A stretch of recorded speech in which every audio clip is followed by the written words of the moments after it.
Ekonomi Moneter, dosen pembimbing Etis Riwahini SE MSI. Pembahasan 1. Pengertian ekonomi moneter. 2. Konsep dasar ekonomi. 3. Jenis-jenis ekonomi moneter.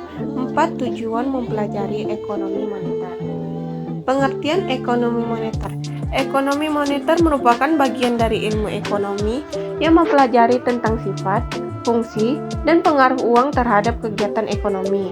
Ilmu ini dengan kata lain membahas tentang peranan uang dalam mempengaruhi tingkat harga-harga dan tingkat kegiatan ekonomi dalam suatu negara. Konsep dasar ekonomi moneter. 1. Konvensional adalah sebuah konsep di mana instrumen utama dalam kebijakan moneter yang digunakan adalah tingkat suku bunga. 2. Syariah.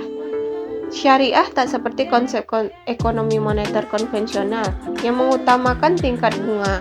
Konsep ekonomi moneter syariah justru menghindari atau bahkan melarang hal tersebut. Pasalnya dalam ekonomi syariah, bunga dianggap sama dengan sistem riba. Jenis-jenis ekonomi moneter. 1. Monetary expansive policy, kebijakan moneter ekspansif. 2. Monetary contractive policy, kebijakan moneter kontraktif. Monetary expansive policy merupakan kebijakan pemerintah yang diluncurkan dalam rangka menambah jumlah uang yang beredar di masyarakat.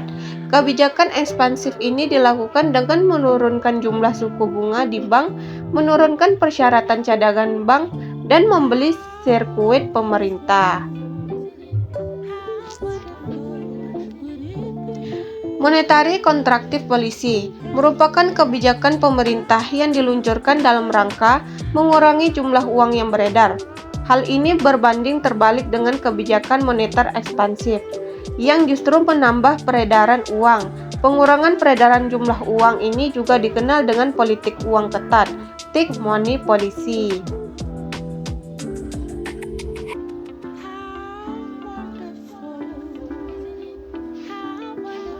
Tujuan mempelajari ekonomi moneter adalah untuk mengetahui mekanisme penciptaan uang, tingkat bunga, pasar uang, sistem kebijakan moneter, neraca pembayaran internasional, serta menganalisis beberapa fenomena moneter dalam hubungannya dengan pengaruh kebijakan moneter terhadap kegiatan ekonomi.